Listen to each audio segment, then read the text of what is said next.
As a West Virginia high schooler, Randy Moss played basketball with future NBA point guard Jason White Chocolate Williams.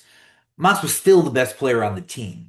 He averaged 30 points and 13 rebounds a night and was twice named West Virginia Player of the Year. But more relevant to his future in football was his performance in track. Moss competed for only one high school season as a 15-year-old sophomore.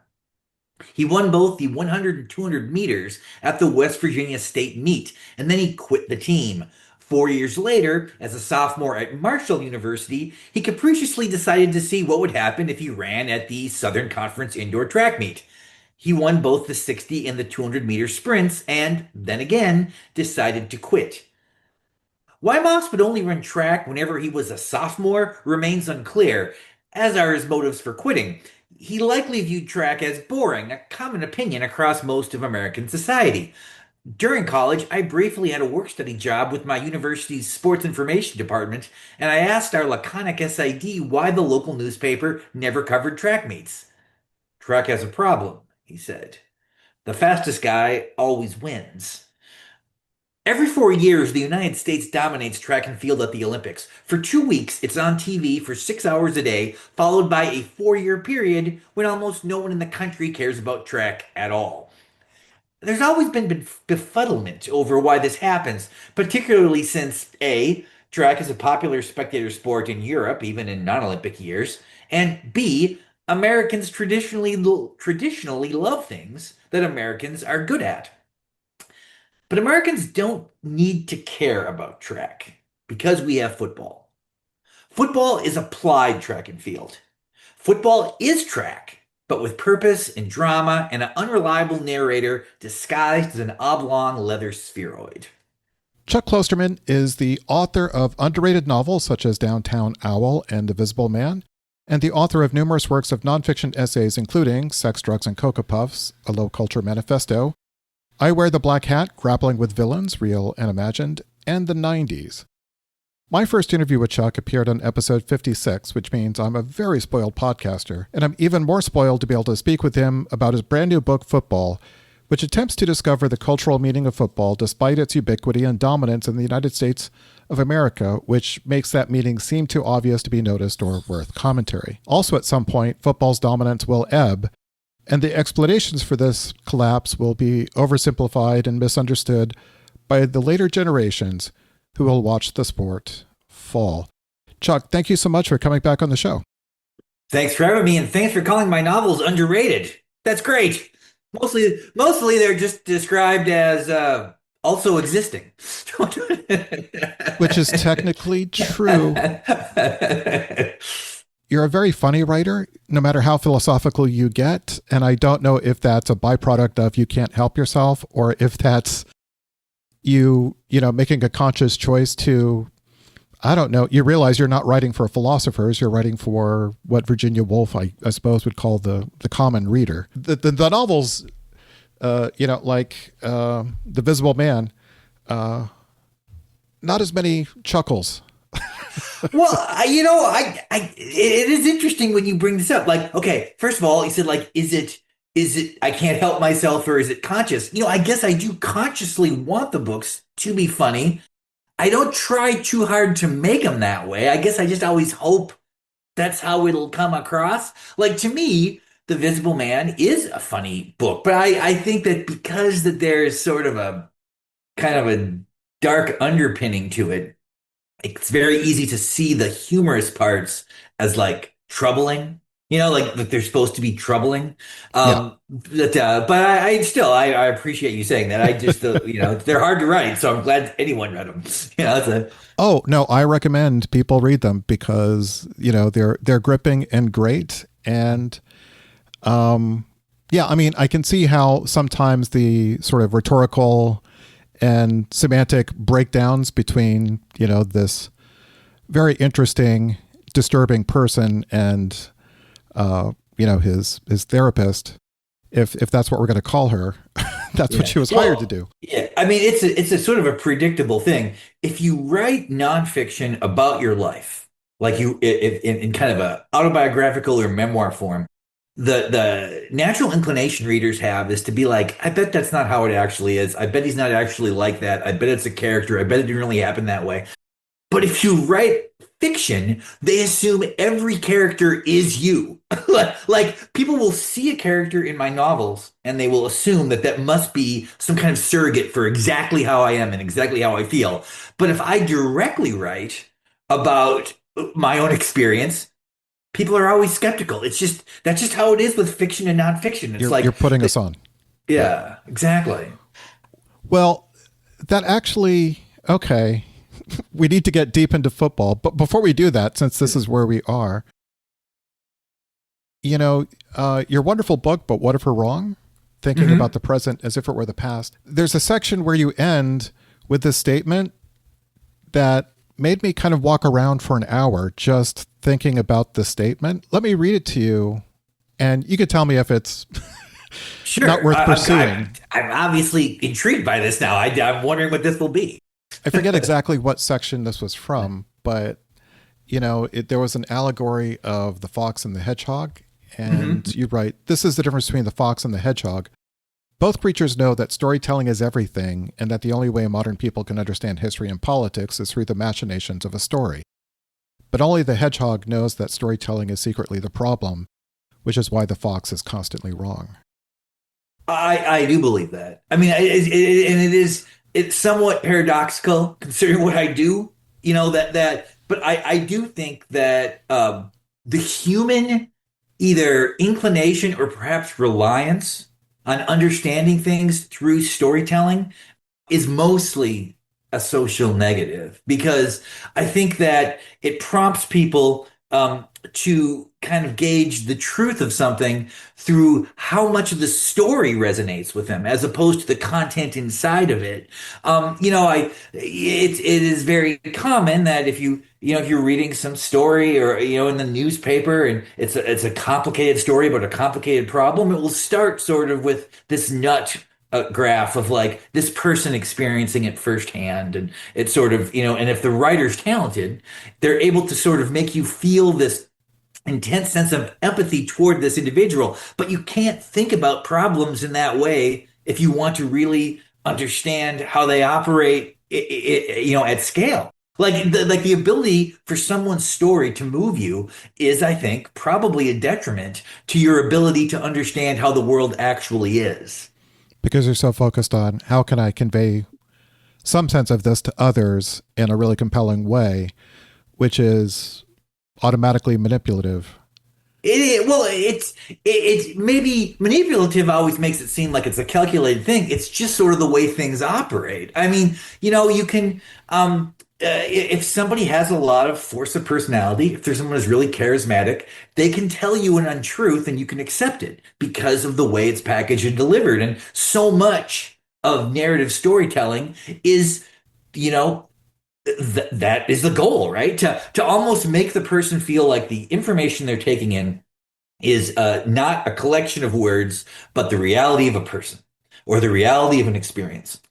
And the better you are at telling that story, the more effective you are at getting that idea across. But it's the idea that should matter. I've often struggled with one of the core cliche, I guess it's either a rule or a cliche about writing, which is like show don't tell. Show something, don't just tell Mm-hmm. people what you want. And it seems, of course, so intuitively true. And when you watch a movie, you really notice it because if there's too much exposition, you're like, God, this would never happen in life. But there are a lot of situations where I'm like, well, I think it's more like you need to show and tell, and the telling is actually what matters. Like, it's sometimes what you got to say is like, this is how it is. And granted, it's not necessarily going to not involve contradiction. That there's going to be things that are contradictory about this. There's going to be cognitive dissonance all the time. But the showing doesn't do that as much. The showing rarely has that sort of built in like almost like confusion of purpose, or the fact that someone is, unless you're a really skilled writer, dealing with the opposite of what they think at the same time they're dealing with what they want.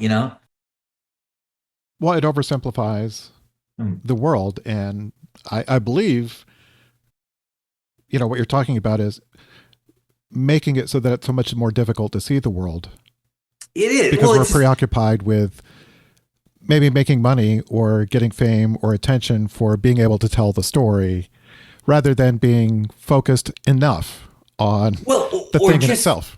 just the aspect of it being entertaining, like because there's this, like to me the three things when I write like there's so many things that are important, but there's only three things that are to me hyper important, which is it interesting, is it entertaining, and is it clear? But sometimes narrative falls too much into the entertaining Hmm. kind of rubric, and also in some ways to the clarity aspect. Because sometimes if you're trying to describe a really sort of Byzantine thing, it's easier to say like, well, I'm just going to put this person in it, and we're gonna understand their experience. But the interesting thing is then gets lost because what's interesting about it isn't necessarily that it was fun to read or that it was, kind of compelling to follow this person. There's something there that is important, even if it doesn't necessarily apply to a story. Yeah. For example, football. Hmm. When people find out that I'm addicted to football, and I think you and I are probably, in the Venn diagram, we're weird football fans, and we're not the same. But but I think we're maybe just one or two zip codes away from each other in terms of how we regard football. If pro football's on a TV, I can't not watch it, even though part of me doesn't want to waste that time and I don't want to dismiss my friends or listen to their stories. But if there's a football game, pro football game on, I can't not watch it. And so many people find this to be baffling about me. They're like, "Oh, you don't seem like the guy who would be addicted to football," and I might be more addicted than the local fan who's screaming at the sports bar, like down Well, the street. I mean, this is in some ways that is what I wanted this book to reflect because, for someone like my wife, the not only my interest in football, but the intensity of it is baffling to her. And it's also because she has absolutely no engagement with football. It's sort of all the same to her. Like sometimes there'll Hmm. be like, a MAC game on a Tuesday night. Marshall's playing, Northern Illinois or something, and I'll watch that game. And then on Saturday, George is playing LSU, and my wife will be like, well, did you watch the game on Tuesday? It's like, well, yeah, they're not exactly the same, but in another sense, they are the same because I like them all. Yeah. And I'm hoping, I think that this book particular, well, obviously more directed at people who love football or like football or followed football and will make more sense to them. I do think that people who don't have any understanding of the game could read this book and then maybe in a way sort of see one possible reason or one explanation as to why it matters to people who they like, as you say, like they associate you as the person who's not supposed to be into football. I get the same thing. Now, what does that mean? I don't really know what it means to them. I know how it seems to me, but I don't know what it means to them. Well, I suspect partly it's maybe a large vocabulary, though you and I both know, well, if you listen to the right commentator, like, no, there's no limit to the vocabulary that could be applied to football Well, in a meaningful way. or the intellectual complexity, and Yeah. yet at the same time, that's not really what it is because it's like we are drawn to football, we are not drawn, at least I'm not to chess or whatever. Okay, but somehow, if you were a chess fanatic, those same friends of yours who can't believe you like football would not be surprised. They would think like actually it's kind of predictable. He seems like the kind of guy who would like that. Football, because it has sort of both a foot in like the most sort of, I mean, like primitive or sort of, working class, blue collar, lower economic strata. It's really in that world and has this other part to it that uh, really is a much higher level of sophistication than most other sports or is really even necessary. I mean, when you think of like the hierarchical nature of football, like how a play comes from a guy in the booth down to the sideline, in code to the quarterback, reading off his wristband to deliver. It's like it doesn't seem like a natural extension of a game, right? It seems like it seems like a Yeah. militaristic construction of something.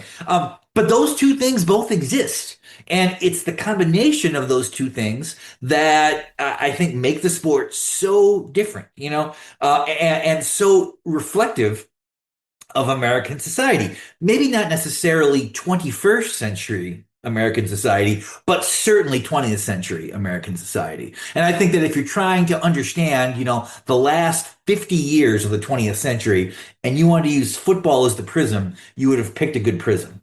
Yeah. I do wonder, every Sunday when my folks would go over to my grandparents' house, my grandfather, if it was a Sunday or Thanksgiving, like football was on. And, I think I didn't understand the game. I didn't like the game. I understood like the part of me that people think, oh, he's not going to like football. Like that was there in me as a kid, but just, absorbing that culture, even though I didn't really understand the game, it seemed dumb and violent, which it's always violent. Sometimes it is dumb. Later on, when I started playing video games and started to go, oh, no, I think I'm understanding now Well, how this it is, works. I my think my connection to my grandfather and the sense that this is this thing that's been going on for a long time, this scary, weird, masculine thing, didn't feel as foreign to me as maybe it should have. Well, I mean, you bring up a really good point about this in that, say my 11-year-old son has really no interest in football. He has some desire to have interest in football just because I do, I think. But when he tries to watch it, it does not have a self-explanatory aspect. It takes really years to understand Mm-hmm. what's actually happening. And I think for young people, it's hard to have that patience. One thing that was different, I mean, I'm 53, I don't know what you are, but there was that period of time for decades and decades when a house only had one television or maybe two televisions, but usually just one.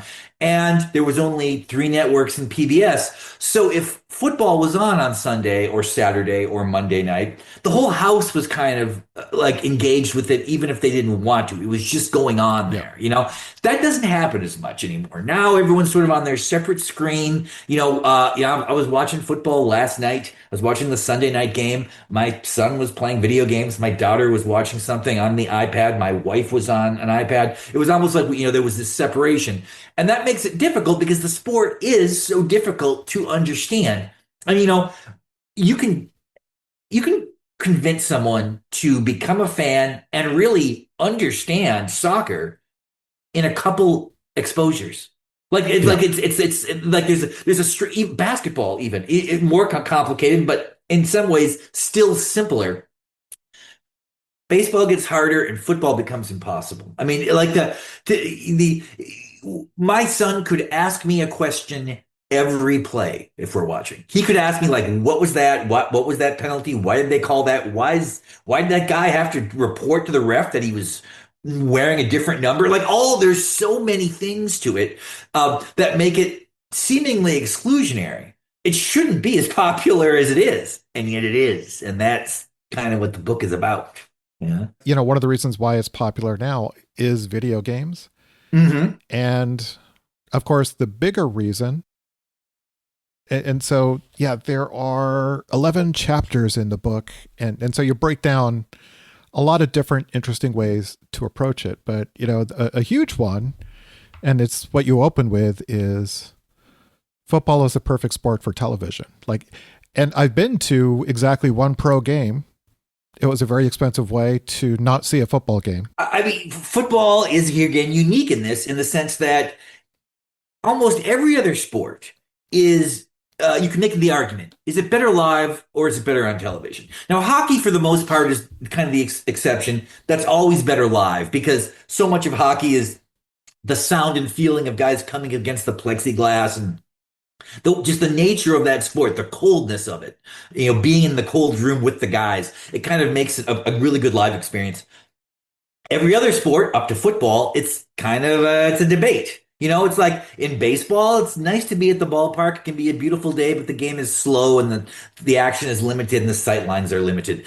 Basketball, close to the court's great. In the rafters, it's bad. The best shot might be where the camera is to televise the game.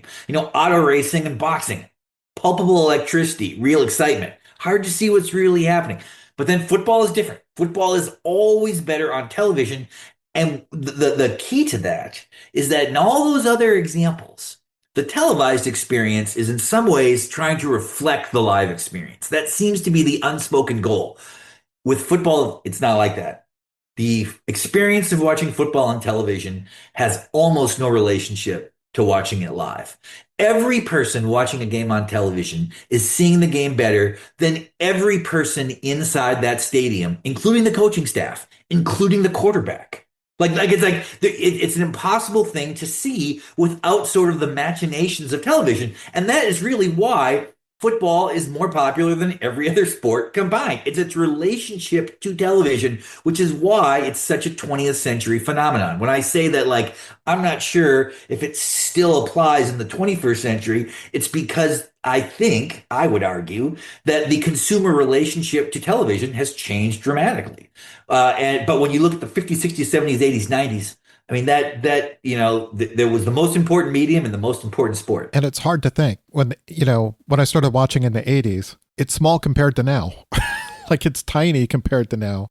But I know compared to like the 60s and the 70s that it was this, juggernaut of television Well, I mean, programming. yeah. I mean, football had already become the most popular sport in America by the late 70s. Okay. It wasn't totally perceived in that way because baseball was, had this relationship, the national pastime or mother apple pie and baseball. You see this through like Ken Burns baseball in the early 90s. This idea that somehow you needed, you could study baseball and you could understand, the history of America. And there may have been some truth of that in the first half of the 20th century.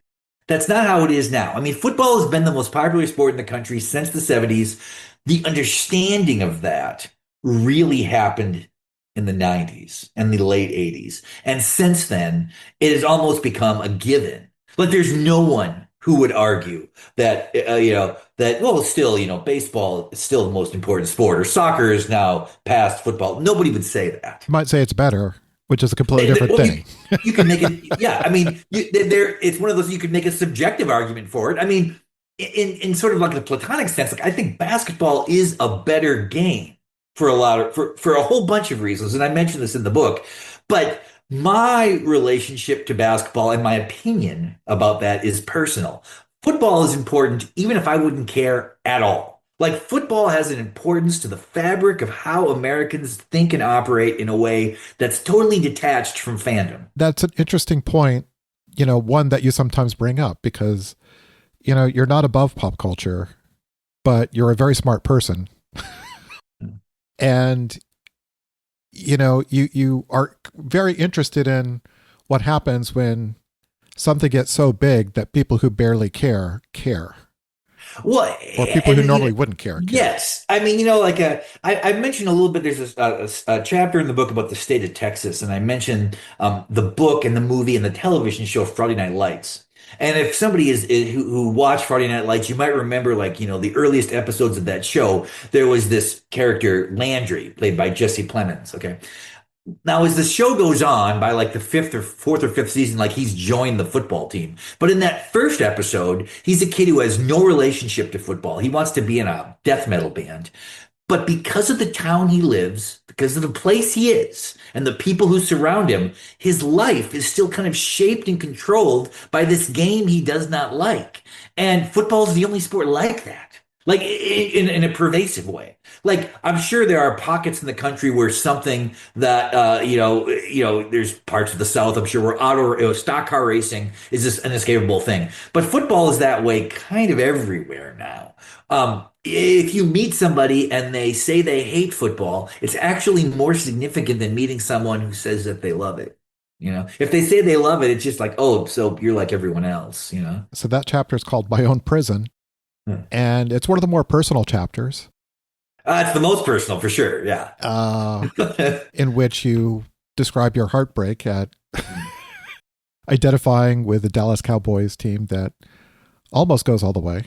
I'm now perceived, I think, certainly in like, if I'm not really part of the sports writing community, but I know a lot of sports writers. And I think that the thing that they would say about me is it's strange how much I like sports without having a personal team, without being like, Mhm. without having this love for a certain franchise or a certain school. Um, how can like they're almost confused. Like, how can you like football so much and not really care who wins or loses these games? And it's because of this experience I had when I was, in fourth grade that I was so devastated by the Dallas Cowboys loss to the San Francisco 49ers in the NFC Championship that I don't think I've ever been able to allow myself to love a team again. Like it's almost like it was almost as if it was a romantic relationship that went so poorly. I could just never be with another woman. I could never, it would always, every kind of investment I made emotionally and spiritually would just remind me of the previous thing. I mean, that's how it is for me. I mean, that really kind of busted me in a way, but I still love the game. So I just kept going without having this relationship. Oh, you describe it as you died and there Yeah, was a different you that it was left was. It over. was a different person. It was a person who no longer looked at sports as something to kind of throw themselves into, but had to have sort of this clinical like distance from that I just did not want to feel that way about something again. I had a similar experience because I was a Patriots fan, wait for it, in 1985, Okay. which is the worst So, year of all years to be a Patriots fan. but well, that was the year they played the Bears in the Super Bowl, right? Well, the word play might be generous, Well, yeah, but but yes, that they was faced I off. would now I would have thought you would look back on that and be like, who would have thought Tony Eason would go to a Super Bowl? Like I would have thought you would have viewed that as a great moment, but that loss was so devastating that it kind of erased everything else. I guess that's really interesting. I'm kind Well, of acting like I'm surprised, but I just described the exact partly it scenario. was like there's a level of intellectual frustration there because Tony Eason wasn't their starter for a big chunk of that season. It was their veteran Steve Grogan, Hmm. who when he played differently than when he was a younger, like hot recruit who Yeah. flamed out. When he came back, he played mad and he played risky and it worked more often than not. And he just had a completely different attitude. And then Tony Eason got over his injury and then had the flu, and the coach started him for the Super Bowl. So that by halftime, the game was over, and my quarterback, the quarterback who led them there, was on the bench.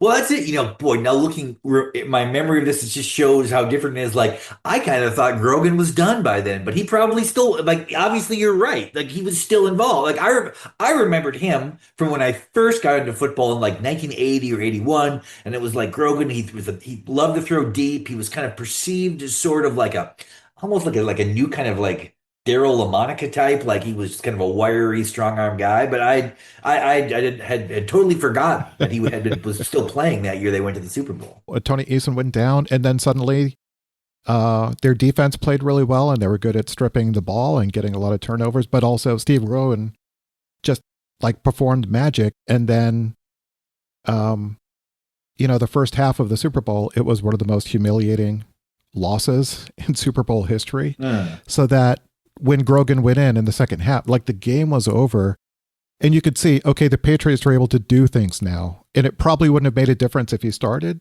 in terms of winning or losing. I don't think it would have. But It were you from New England or? My family is Oh, from okay, Massachusetts, so okay. I had this personal identification, and after that, yeah, like you, I'm like, I still had kind of an interest in the game, and that interest, when I started playing the video, got a lot deeper. But now there are players I like, but if they don't win because someone played better, I'm just happy I got to watch the good, the good experience of a classic game.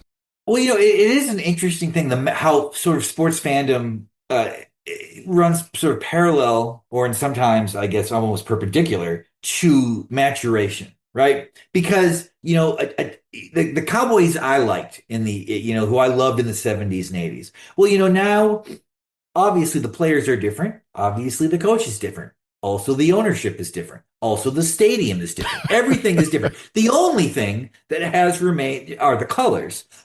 Um, and that's an odd deal because it's sort of like So, I mean, the idea of like rooting for laundry or whatever, there's some truth in that. Like you're just kind of rooting for this color combination. Um, I mean, it's really all it is in a sense, because you're not like everything else gets completely reinvented. Now, sometimes there'll be someone say they're a resident of Buffalo their whole life. They're a lifelong person of Buffalo. So they love the Buffalo Bills because that's there. But even that is a little weird when you start thinking about it because, okay, so you love these guys and you love, um, you love your quarterback. You love Josh Allen because he's now paying local taxes in your like it's like he's just nearby. There's not he would have never gone to Buffalo if someone else had drafted him. His relationship to Buffalo is a complete construction. And yet that is the thing that defines most fans, which is that you cannot waver. You're supposed to sort of almost unconditionally. It's like a weird form of patriotism in a way. Really, nationalism, I suppose, might be a better description. I think that plays out. Yeah. No, my favorite quarterback growing up was Dan Marino. I grew up in South Florida and, I like the Dolphins. I love Dan Marino. Yeah. After the Yeah. Patriots, I couldn't love the Dolphins because I couldn't love a team, Yes. but I could Yes, love players. it seemed wrong somehow. It's like to change allegiances. Players, you can change your allegiance because it's more kind of a more ephemeral thing. Franchises are institutions. Colleges are institutions. And it seems as though if you give up on a team, like you give up on a franchise, that somehow that reflects badly almost on your character. That like it's like you gave up on an institution because they weren't successful enough, or you weren't living there anymore. So, it's a strange thing. It's strange to think about how we understand people's morality through what they like and don't like, even though most of the time those are not moral decisions. And I wonder to what degree, this is about community. This fandom. The one game I saw, it was the Cowboys versus the Colts in Indianapolis. Okay. And yeah, I was sitting with Cowboys, like my group, we were Cowboys fans, but we were sitting obviously next to Colts fans. And I could see how, okay, I don't know how they knew what the fuck was going on in that game at all. But collectively, they were having a great time together. Well, there's a desire for community, I think, from most people. And it's like, um, the question becomes like, well, how do you do it? In the past, you could like join the Rotary Club or join, no one does that anymore. Or, if you got kids in school, the school kind of serves as that, but it's not the way it was. I think, I mean, I came from a real rural area, maybe that colored it, but I think that one thing that kind of keeps sports so central to society is that it is the easiest community to join.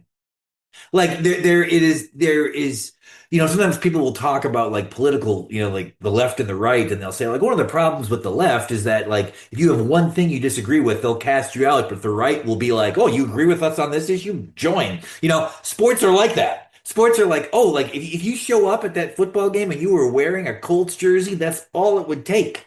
You're part of that group. That's it. As far as they're concerned, you've paid the dues. That also means if you're in that community, you can end up in that community by default. Oh, you grew up in that house. Yes, yes. Or it is you're sort of almost like a sleeper cell in the community who doesn't actually share the ideas that you're supposed to share. Well, I think that's the way sometimes. Yeah, like I love football. My greatest the best football game I watched or enjoyed the most is the Super Bowl between the Steelers and the Cardinals because it was a great Okay. game, Yeah, it was. and I watched it in the brunch room of a diner in Brooklyn by myself. Huh. And I got to watch the game, enjoy the game. I didn't care who won. I just wanted, both teams to not embarrass Yeah. themselves. A brunch room? So it was a diner, and it was like Okay.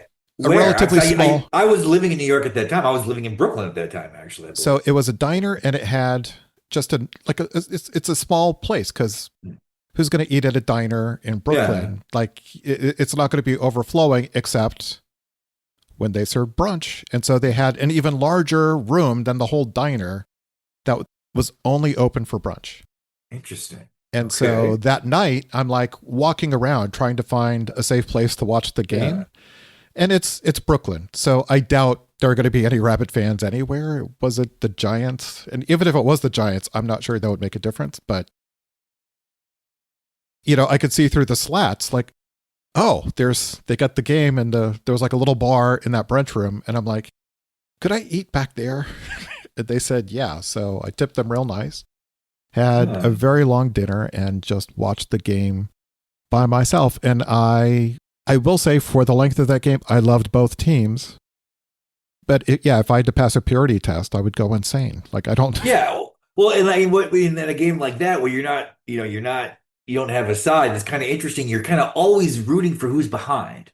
Like you were rooting for the Yes. Cardinals when they're coming back, and then Larry Fitzgerald scores that long touchdown. Then maybe you're kind of rooting for the Steelers to come back, then they score and take the lead. Now the Cardinals are going to get the ball back. You root for them again. The thing is, and this is certainly true for me, if you don't have a team like that, like you're not tied to a team. You are always ultimately rooting for a good game, which means you are usually rooting for the team who's trailing. And that means almost every football game I watch is going to end with me losing. But like the last team I'm going to be pulling for is the team trying to come back and failing. So it's almost like I have consciously or unconsciously chosen a way to watch football that will always make me unhappy. I think, yeah, I think I'm a little more relativistic Uh, about the ending, or that moment of disappointment doesn't last so long that it, affects me in a big way. So you also caused me to watch North Dallas 40. So thank you for that, even though a bit in the middle is a bit of a drag, but it ends incredibly well. But I also want to say what you said before, which is watching football on TV is better than being there. Like even the quarterback doesn't have like there's one moment where they show the quarterback's point of view in the game, and that was like a horror movie. Well, and football movies are tough to do for this reason because it is really hard to fake what's happening without it looking real unless you completely overemphasize the hitting, trying to show the experience of a player, like the point of view of the quarterback. I mean, it's such a disorienting thing. I mean, I would say that trying to play quarterback in high school, I would still say is the most complicated thing I've ever tried to do because it has all the kind of complexity of an intellectual problem. It has sort of the issues where you need to sort of react um, automatically and with and you can't no half measures like you really have to and it has a physical component and they're all happening at the same time and they're all happening within about 4.5 seconds. You got to do all of these things. I mean it was I think that there is an intelligence to quarterbacking that is probably vastly socially underrated, that their ability not only to make these decisions and understand things, but it's like I don't know if there's many jobs like that. Military, maybe, but There are some. Oh no, it's yeah, not the only, but there's the combination yes. of decision making, knowledge, and physicality together is pretty rare. Yes, I mean I'm certainly in a military scenario. In If you're over civilian in life, yeah, it's if hard you're to in imagine. Fallujah or something, it's like that's more dangerous, you know. But yeah. You hated that movie because of its portrayal of Roger Staubach. Well, of a Even and character that I believe to be Roger Staubach, even though now I guess technically it was not, but I know fundamentally it was, and that does bother me. and Yeah. even if it wasn't supposed to be, that's how it would look. And the author of the book and the who worked on the screenplay knew that and Well, let yeah, it stay. it came out in 1979. He had never even played with Staubach, but there was no way that that character would not. It would. I mean, it's not to overreact to this, but like it's kind of an unethical thing to like put something in a story that you have absolute ability to say it's not a relationship. yet you know that everyone is going to project that relationship onto it because it gives you this ability then to be like, well, I had nothing to do with me. That's you, but it's not really you. It's really him. The scene that really soured me on the movie, and like it's just a moment, so it didn't like overall, like very solid movie, and the ending is just impeccable, is when they're watching game film and there wasn't a single player who had anything intelligent to say about anything on film.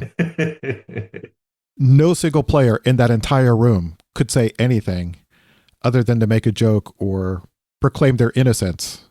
And even for the period of football we're talking about, I found that difficult to imagine. One thing that that movie and the novel does is that, so it's was written by a guy who'd played for the Cowboys, who'd played receiver for the Cowboys, but he hadn't been a college football player. He'd been a college basketball player, gets drafted by the Cowboys as a defensive back. Peter Gant becomes a receiver, marginal player. But that film really kind of does encapsulate the way he kind of perceived the game and the way what he perceived was happening and all of those things, like the players having nothing intelligent to say, is an exaggeration. But I think in his view, he was actually sort of making, maybe in some ways, the same point I had made earlier, where the complexity of the game almost seems unnecessary. Like it seems like we've taken this thing that's, fundamentally based on power and speed and stuff and kind of made it into math. But I like that. I like that that has happened. But I understand why to a guy playing the game, it might be like, this is actually just us lining up and doing all this work, and you're making it seem like, we're accountants. And part of the thesis of the film is, this is supposed to be a game. Yes. And Yeah. the business of the game seems intent on making sure none of the players actually feel like they're playing a game. It is wild to think of, when that movie came out in the late 70s, when it was written earlier, those conversations were already happening. And the economic aspect of football was minuscule compared to what it is now. I mean, like the idea that it already seemed like football had become too much of a business in the 70s now almost seems laughable when you look at how it has worked out. But, I mean, that's, yeah. Two observations about the movie. One, it's kind of delicious.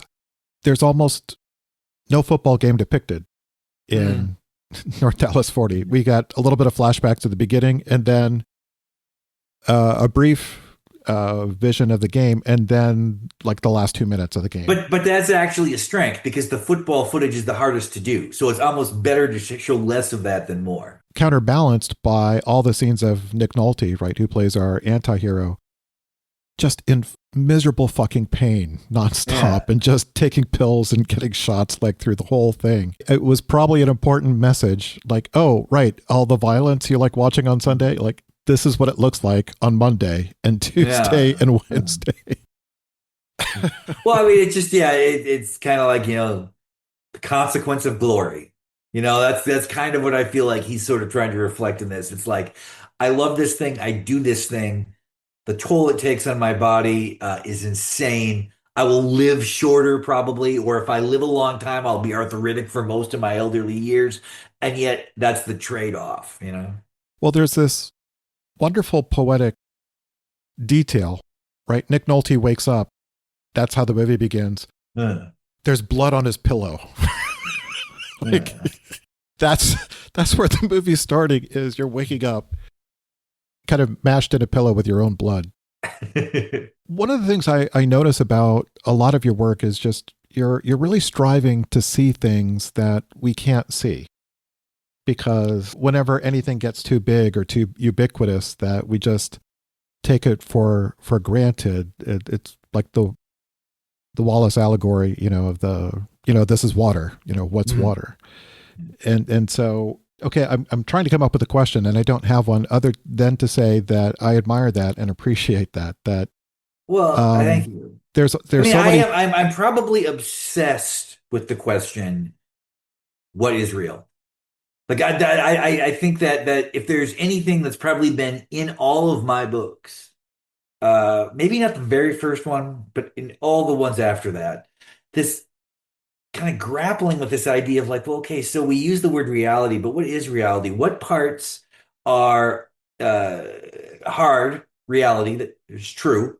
What parts are hard constructs, which have the same sort of weight as hard reality? What are the soft constructs that don't that could be anything that are ephemeral? I mean, I'm always thinking about that. I'm just, it's maybe to a detriment in a way because you don't want to like sort of, you can become so fixated on, is this real or is this a dream? Then all of a sudden it doesn't matter. But it's like, what you're saying is true. I mean, if someone criticized me by saying that, I would have to agree with it. But in a postmodern world, and I realize I'm kind of opening up Yeah. a very shaky floor to walk on here, but in a postmodern world, I mean, it's probably the biggest question. But here again, this is something like I kind of mentioned this in the book. Maybe I should have mentioned it more. One of the values of football is that it is not postmodern, in that football still has a relationship to the hard physical world that sort of contradicts and rejects postmodernity. In the 90s, I was obsessed with things being postmodern. As a journalist, that's all I cared about. I would be very scared to wonder how many times I used the word postmodern in stories I wrote from 1992 to um, and now I sort of, but at the time in the 90s, the idea of talking about things in this postmodern way was interesting because it still seemed closer to a thought experiment. It still seemed like something that was an interesting way to view the world, even though we know that in a sense, we're having a conversation. It's life of the mind stuff. And then as it turns out, postmodernism became everything. And now that's exactly how reality is. And all the people like me who sort of pushed this for 10 years are now like, well, don't blame us. But it's like, it was kind of our fault. We did do that. Like, we allowed the idea of total relativism to sort of infiltrate every understanding. And I don't know. I have a lot of mixed feelings about that part of my life. Yeah. Well, I feel like if I pursue this strain to the way that it deserves, that we won't get back to football. Yeah. I don't blame you. I don't think it's your fault. I do think that, the world that we're living in, the media world and the way the media represents the world has grown more sloppy and more reckless. I don't blame you, first of all. No, I'm not. I mean, when I say it's kind of narcissistic for me to blame myself, but what you're saying is true in the sense that, like, all these things you're saying, those, but the bigger thing is that the mediated world has just become all encompassing. That Yes. it is everything. Like there almost is no experience now that isn't to some degree understood through a media lens, even if the thing's not being televised and it's not being broadcast and it's not on the internet, it's just two people walking around looking at the world, that they're going to see these things very often the way they would see them through television, in a documentary, in a newscast, in a fictional narrative. It's like it's become very difficult to have any understanding of the world that is not mediated. And that seems like an obvious thing. I think most people hear that and go like, "Oh, sure, of course, everyone." But it's like it's a pretty profound thing. I mean, however long you think people have existed, whether you put it at, 65,000 years or 140,000 years, whenever you think that, let's say 100,000 years is when our sort of understanding of humankind begins. Well, that means for 99,900 years, pretty much everything that we experienced was in front of us. If you saw a tiger, it's because there was a tiger there, or it was a painting of a tiger and it couldn't move. All of a Mm-hmm. sudden, we get the moving image. We get the idea that sort of there's a screen in our house that has one reality and it's surrounded by this other reality that is separate from it. I mean, it becomes like to say it's controlling isn't even the right word to use. It just becomes normal. And it never seems to slow. Yeah. It never seems to hit the point where it's like, well, okay, we're saturated with media. We're super saturated. It can no longer has the capacity to hold more media than it has, but it's not how it is. It just changes. And the media is having a very difficult time earning its own way. Well, because they pushed for its own proliferation. I mean, it's like television isn't a conscious entity, but when there were only three channels and PBS, there was already a desire. Well, how can this get bigger? How can we add more channels? How can we show television longer? I mean, I'm sure you remember this probably. There was a time when if you watched TV till 1 o'clock in the morning, they played the Star Spangled Banner, and then there was nothing till 6 or whatever. Like, that's a very difficult thing to even describe to my kids. Like Yeah. it's hard enough for them to understand that there was a long period of time when you couldn't always choose what to watch. You just had to watch what was given to you. The idea that it would stop so people could sleep. It's like they don't they're like, why? And I'm like, well, I don't know. To me it seems obvious, but to you it never will. It's like Just imagine if the internet turned off at 1 o'clock just that would yeah. and wouldn't It's come funny. back until 6 o'clock. Yeah. It's funny to say it in a way, but it's like As a teacher who had to try and get students to appreciate what early 20th century was like, yeah, I would go through, like, here are all the inventions that changed the world and the way we look at the world. If people seem like their minds were blown, it's because their minds were blown. Well, And yeah, it's just somebody born in 1902 who dies in 1980. So before they're born, there's not even the Wright brothers haven't flown yet. By the time they die, we've gone to the moon so many times we got bored with it. Okay, that seems like a radical change in that 100 years. Obviously, a very radical change. Will there be that level of radical change in the next 100 years? Probably. And if our example now goes from air travel to say artificial intelligence. If the jump from the Wright brothers going whatever 80 yards or whatever they did in that first plane ride to going to the moon, if what we have with AI now has that kind of jump over 100 years, I think might be on our ability to fathom. in some ways, because it's so perfectly mediated, football might be more real than so many things, especially greater than the reality of being at the game. That's interesting. I don't know if that makes it. I mean, I guess you could argue it's less real. It's actually a less real thing. But by saying it's less real, it seems to imply that it's less significant.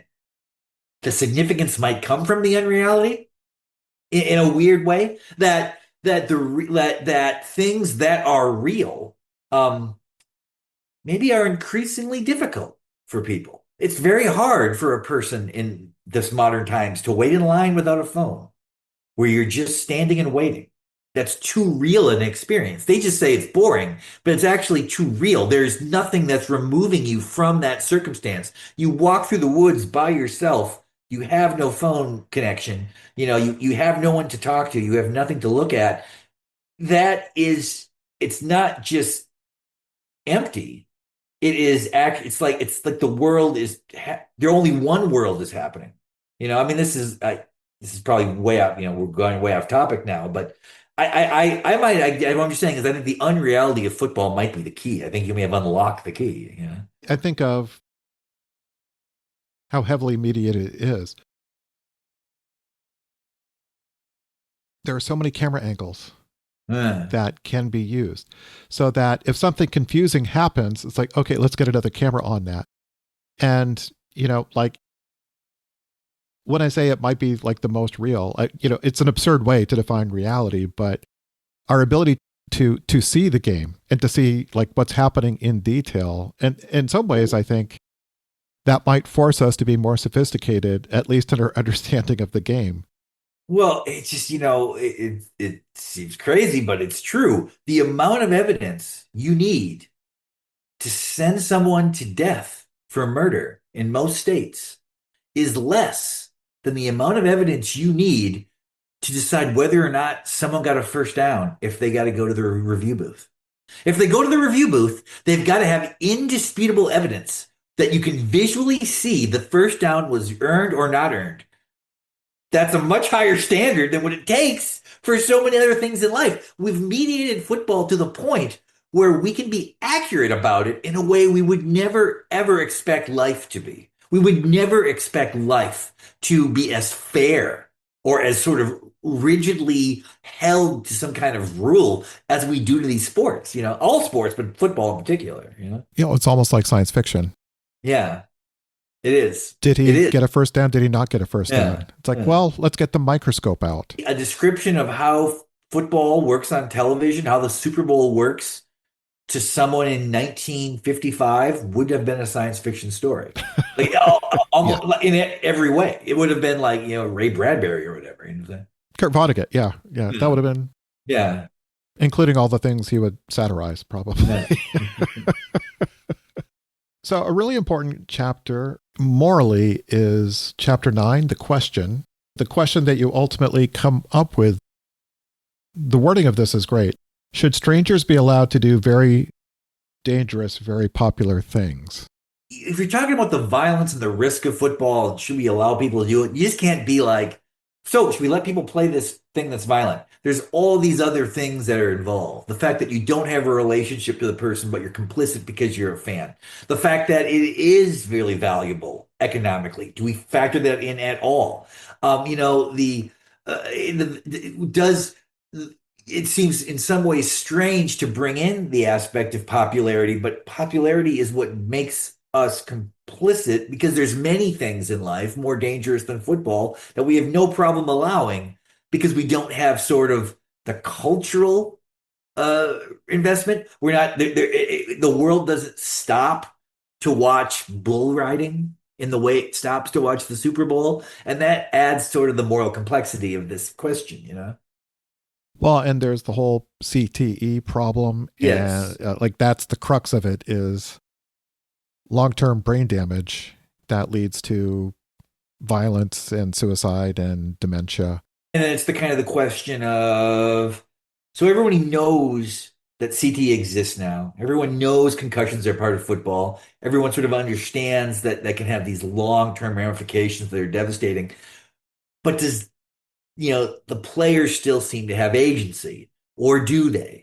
Does understanding the information actually give people a position to make a qualified? Because, you cannot ask a 20-year-old to make a decision based on what their life might be like at 65.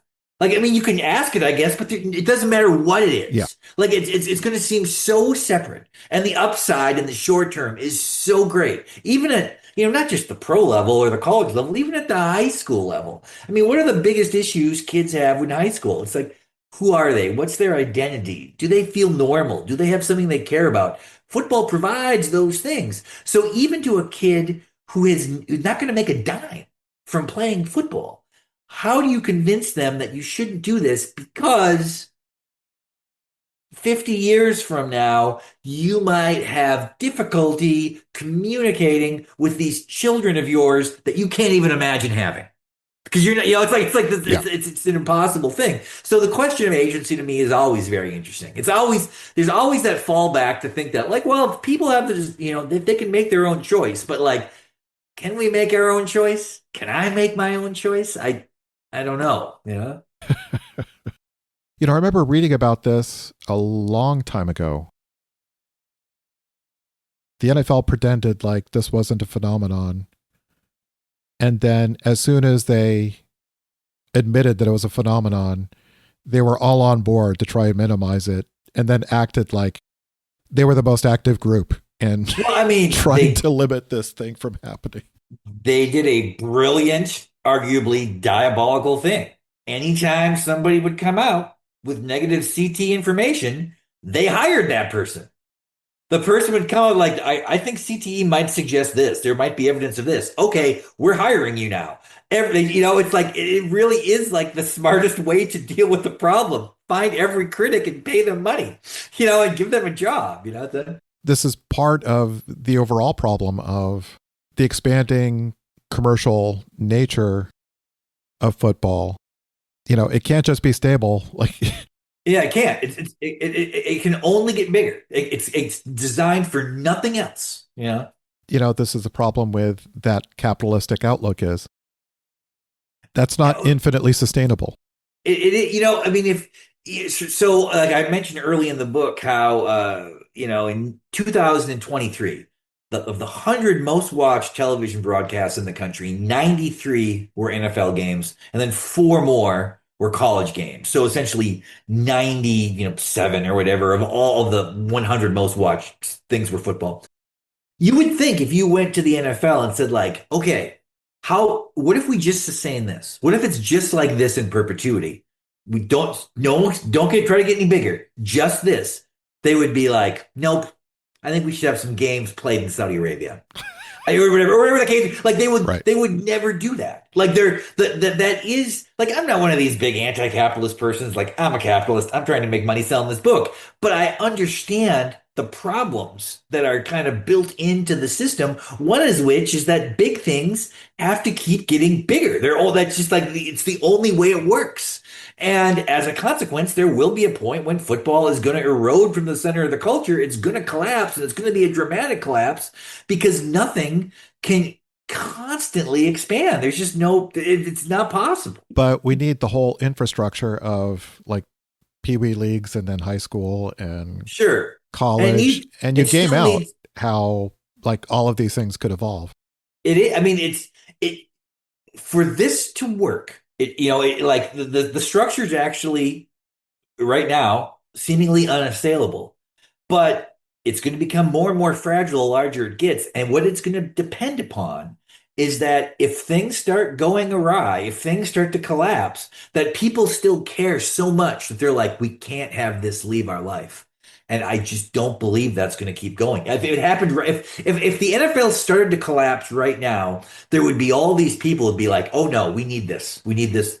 My life is built around this on the weekend, and I like to gamble, and my kid, but like Yeah. as time goes on, that relationship is going to disappear. I kind of make the comparison to horse race. How, like, there was a time when the three biggest sports in America were baseball, boxing, and horse racing. And part of the reason why that was that in 1920, the average person still had a real relationship to horses. Like they had known horses growing up. Their father had owned horses or their grandfather, or it's like they worked in a blue collar job where the labor was done by horses. So they'd watch horse racing and they would see part of their life through these animals. These were not alien creatures to them. But then the horse kind of disappeared from culture. Horse racing became this thing that's really only for rich people and gambling degenerates. Will the same thing happen to football? I can see how it could. This is such a great book. It's so smart and it is entertaining to read. When I found out that this book was coming out, I reached out to the publisher right away and I said, no, like if this is possible, I need this. I need to talk to Chuck about football. Uh, so I'm your target audience, and I hope that doesn't mean bad things for the book. I'm happy how it turned out, and that is not how I usually feel. Like usually when I write a book, as I'm doing it, as I'm writing it, I think the idea is so good. And as I keep going through it, I'm like, geez, maybe this is wrong. By the time it comes out, I actively dislike it. And it takes me years before I can ever be like, well, I'm glad I did that. This was a little bit different in the sense that when I got done with it, I was like, well, this actually is kind of what I was trying to do. It does seem to match. Like, I don't know if I just finally got to an age where I can do the book that I imagined in my mind. Every other time in the past, it always seemed to kind of fall short. But then, like, but what if we're wrong? That came close. 90s came close. So maybe I'm just, I mean, I don't know. I'm pleased how this worked out. I hope other people like it, but even if they don't, I'll be happy. Well, I presume that when you're writing that you're trying to learn, that you're Yes. not simply saying, here are things that I've all pre-thought out. Well, I think what happens a lot is that in nonfiction, what you're doing is you're writing a book for you 5 years ago. Like the person I was 5 years ago would be the reader for this book. And the person I am now is the person who wrote it, if that makes sense. It's sort of like, because you can't, it's true, you try to learn, but at the same, there's certainly things I learned while writing this book, but at the same time, you can't come up with a concept. You can't like type a concept you hadn't thought of or whatever. Like I have, but I think that what happens is like there's an age where it's like you're the perfect person for the book. And then you kind of become the person who can actually create it. That's how it worked for me. Yeah. Is it a matter of asking questions and then It's growing sort of into the like, person who can answer those yeah, questions? I mean, it's like, everything that, like, everything is in you. It's like a ball of yarn. And writing is straightening the yarn out by pulling it. That's how I always think of it. So I've been thinking about football consciously and unconsciously for like 45 years or whatever, and I have this ball of yarn in my mind. All these things about football I've thought about. And now I was like, okay, so now it's time to actually understand what I think. And the only way to do that is to write it down. And then you just kind of pull the string and then that's the book.